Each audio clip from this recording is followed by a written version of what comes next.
It occurs to me as you're both talking that both of you have faced serious illness in your lives, and I'm wondering if that at all has shaped your view of the afterlife.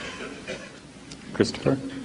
I would say it fractionally increases my contempt for the false consolation element of religion and my dislike for the dictatorial and totalitarian part of it. But I presume what I say by the first is self-evident. But what I mean by the second is it's considered perfectly normal in this society to approach dying people who you don't know but who are unbelievers and say, now are you going to change your mind? In fact, it's considered almost a polite question.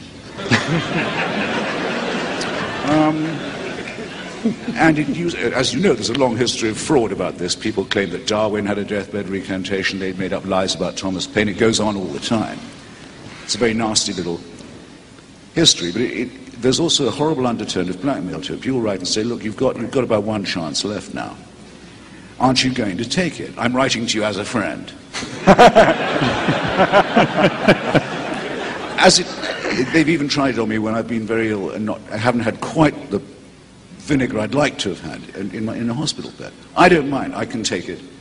But I think there are a lot of people older than myself, iller than myself, perhaps at the risk of seeming conceited, less educated than myself, to whom that's a horrible experience. It's very depressing and alarming to be spoken to in that way. I mean, if Sam and I were to form a core of people to go around religious hospitals, which is what happens in reverse, and say to people who are lying in pain, say, did you say you were Catholic? Yes. Well, look, you may only have a few days left, but you don't have to live them as a serf, you know.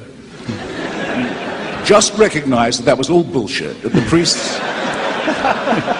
priests have been cheating you.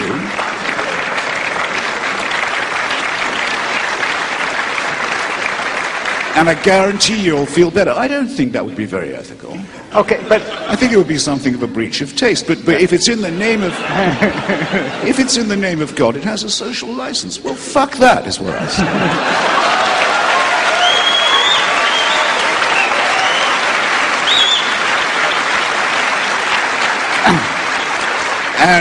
And will say, if it's my last breath, thank you.